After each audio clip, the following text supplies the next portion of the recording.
a unibrow unbroken. Here, that's not a flaw, it's the standard of beauty. A girl walking home from school. A car pulls up, and when she wakes, she's the wife of a man she's never met. A marriage sometimes dies with just 3 words appearing on a phone screen sent from a construction site 4,000 kilometers from home. For every 7 men you meet on the street, 1 has left. This is a country that is almost entirely Muslim.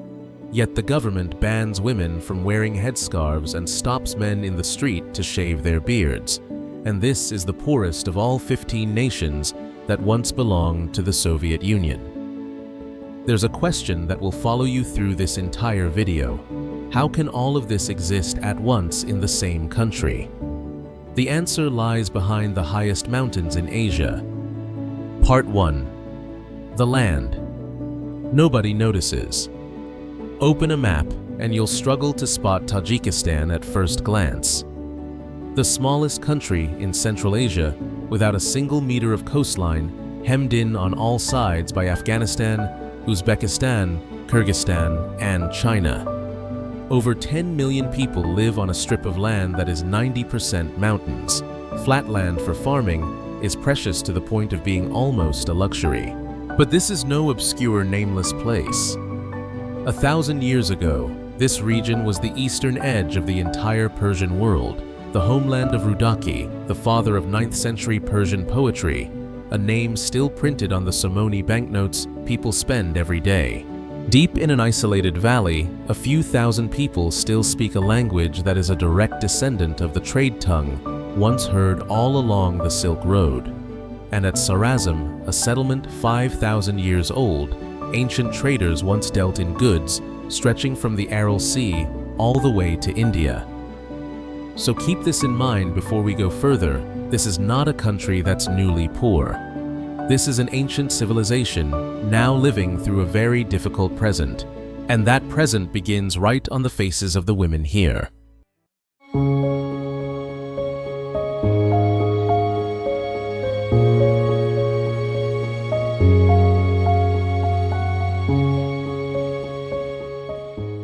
Part 2. A beauty that follows no rules. Look closely at the face of a Tajik girl. A unibrow unbroken, the thicker and darker it is, the more it's considered beautiful. The complete opposite of everything you're used to seeing. Why? Because eyebrows that have never been touched are read as a symbol of purity of health given by nature. Didn't nature give you enough?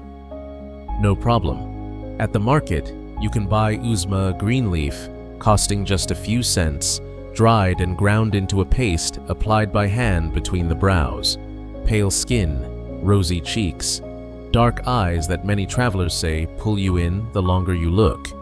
But behind this beauty lies a very harsh truth. In Tajikistan, more and more beautiful women can't find a husband. Sounds absurd. The answer lies in the fact that men are disappearing. Part 3. When the bride is taken, the civil war of the 90s, then a wave of migration that continues to this day. Men of marrying age have simply grown scarcer and scarcer.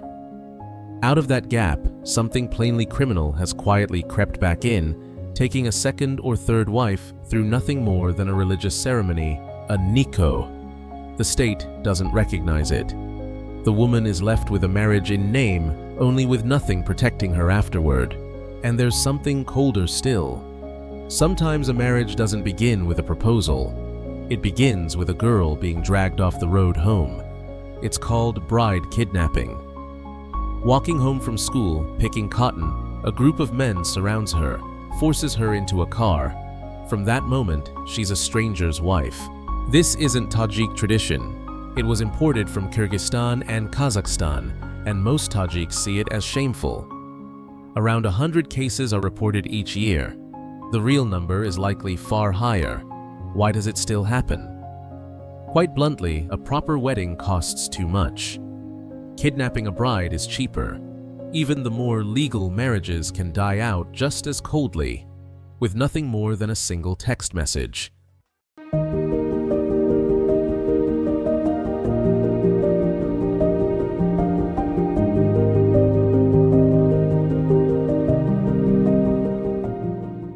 Part 4. 3 words. 1 construction site. 1 marriage.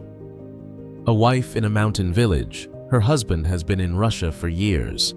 On an ordinary afternoon, her phone lights up talak, talak, talak. Divorce, divorce, divorce. Under one interpretation of Islamic law, saying divorce 3 times is enough to end a marriage. Many men believe typing the word carries the same weight as speaking it, so they type it right there at a construction site in Moscow and hit send. It spread so widely that in 2011 the state had to ban divorce by text message, but the ban only exposed a deeper trap. Most couples are only married through the Niko religious ceremony, never registered with the state. So when the message arrives, the wife faces something worse than divorce. In the eyes of the law, she was never married at all. No property, no support, nothing to claim. So the question becomes, where have all these men gone? And why are there so many of them? Part 5. A tenth of the population gone. They head north. 1.2 million Tajiks currently live in Russia, over a tenth of the country's entire population. Most of them men aged 18 to 60, working construction, hauling loads, enduring winters far harsher than back home. Why at home there are almost no jobs? Visas to the US or Western Europe are nearly impossible for Tajiks to obtain. Russia remains the only door still open, and the money they send back isn't spare cash for extras. It's the lifeblood of the entire economy. In 2024, remittances made up nearly 48% of Tajikistan's GDP, the highest ratio in the world, far ahead of any other country. For every 7 people you meet on the street, 1 has left, and those who stay behind live off the money transferred home each month by phone. But with men absent, the country still has to run every single day. So who's the one holding it all together? Part 6. Those who stay. Walk into any village and the answer appears immediately: ye women. Nearly 9 out of 10 people who leave for work abroad are men. Those who remain plow the fields, pick the cotton, dig irrigation channels by hand, all while raising children and caring for the elderly. A workload never designed to be carried by one pair of hands. And here's the bitterest irony of all. The very women carrying entire families on their backs often have little say over the money that comes back to them. They are the brides once dragged off a village road, the wives who once received 3 words on a phone screen, and quietly, they are the pivot holding an entire nation from collapse. And yet, the very state that claims to protect these women is banning them from wearing what they want to wear. Part 7. A Muslim nation that bans the headscarf. 97 to 98% of Tajikistan's population is Muslim, yet the state itself is the most active force in restricting outward religious expression. In June 2024, President Rahman signed a law banning clothing alien to national culture, widely understood as targeting the hijab. Fines run around $740 for individuals and over $5,000 for businesses at a time when the average monthly wage is only a few $100s. Police have been filmed stopping men on the street to forcibly shave long beards, treated as a sign of extremism. Since 2016, the state has even encouraged parents to name children after Persian epics rather than Arabic names. Why fear of radicalization, especially after the March 2024 Moscow terror attack, which involved several suspects holding Tajik citizenship, combined with a drive to shape national identity around Persian roots? A state that intervenes in the cloth on a woman's head, the hair on a man's face, and the name given to a newborn child. And yet, that same state also controls something as small as the guest list at a wedding. Part 8. The Law of the Feast. The Law of Hospitality. Since 2007, Tajik law has capped weddings at no more than 200 guests, held only on weekends within set time windows with a fixed number of dishes. Why many families had fallen into debt simply from racing each other to throw the grandest wedding party. But there's another law, one nobody ever wrote down in a Tajik home. A guest is a gift from God. Tea is always poured before any business is discussed. At the center of the table is always Oshi Palav rice, slow-fried with carrots, and lamb, a UNESCO intangible cultural heritage dish with more than 200 regional variations. And the folk saying about it is anything but gentle. Whoever's rice you eat, you owe them a debt for 40 years. People living on a few $100s a month still lay out their finest meal for a complete stranger. A government that counts every guest at a wedding. A people whose deepest law is to feed the guest first. And the question still stands, how can a country like this be so poor? Part 9. Same starting line. 2. Different fates. Let's be direct. Tajikistan is the poorest of the 15 post-Soviet nations. The average official salary is around $300 a month.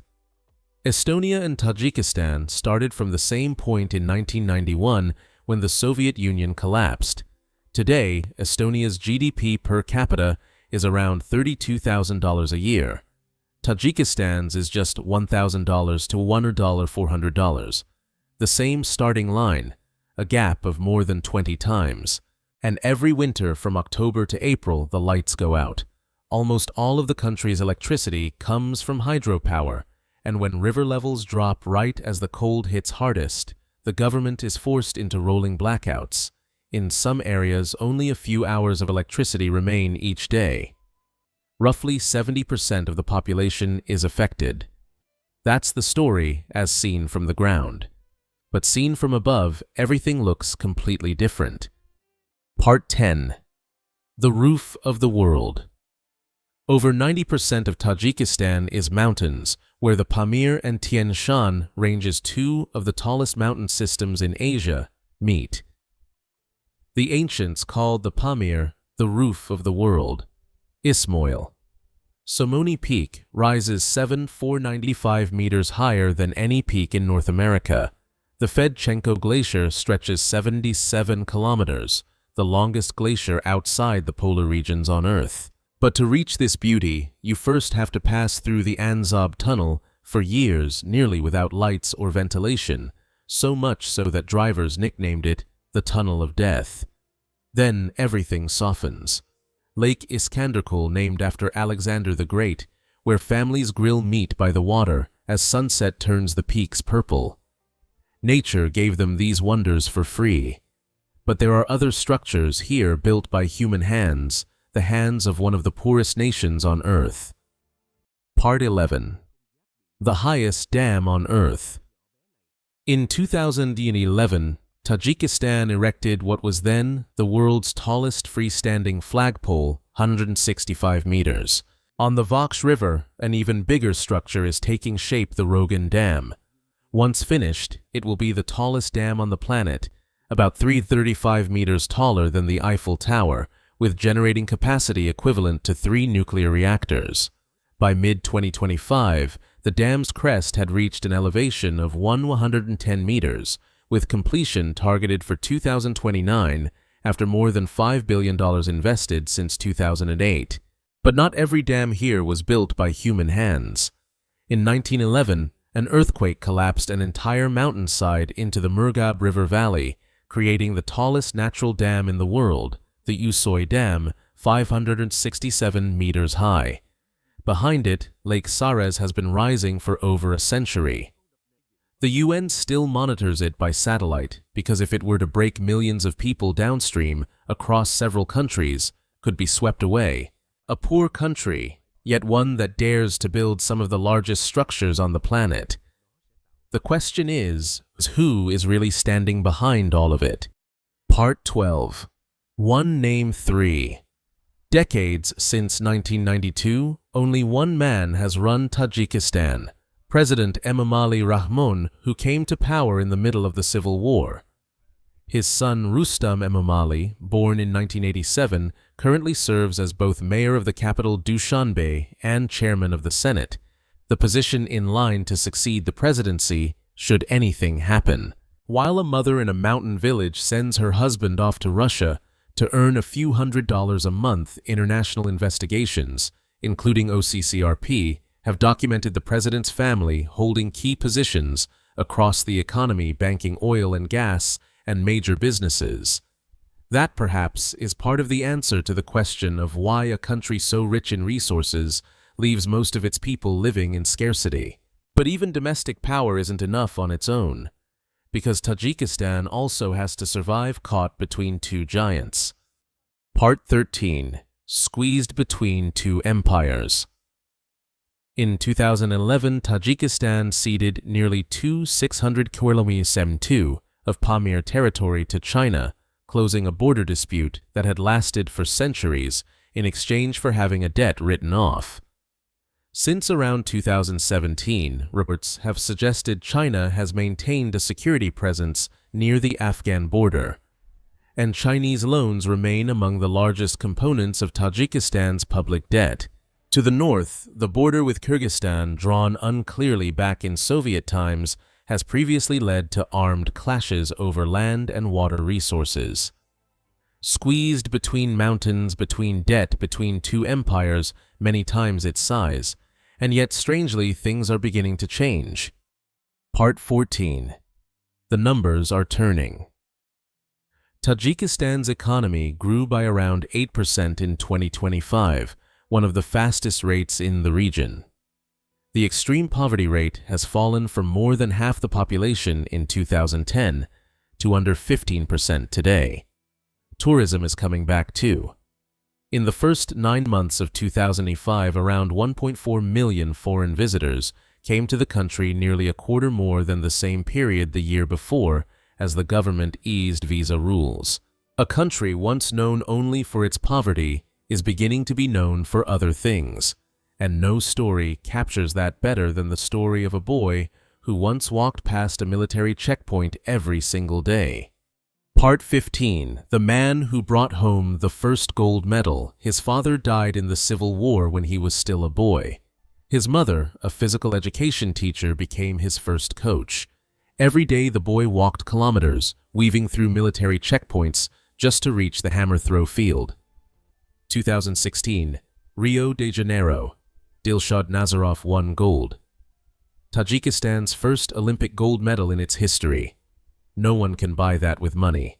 Only will can achieve it. And that is this whole country captured in a single moment. A bride pulled off a village road. A marriage that dies with 3 words on a screen. Mountains that both strangle and shelter.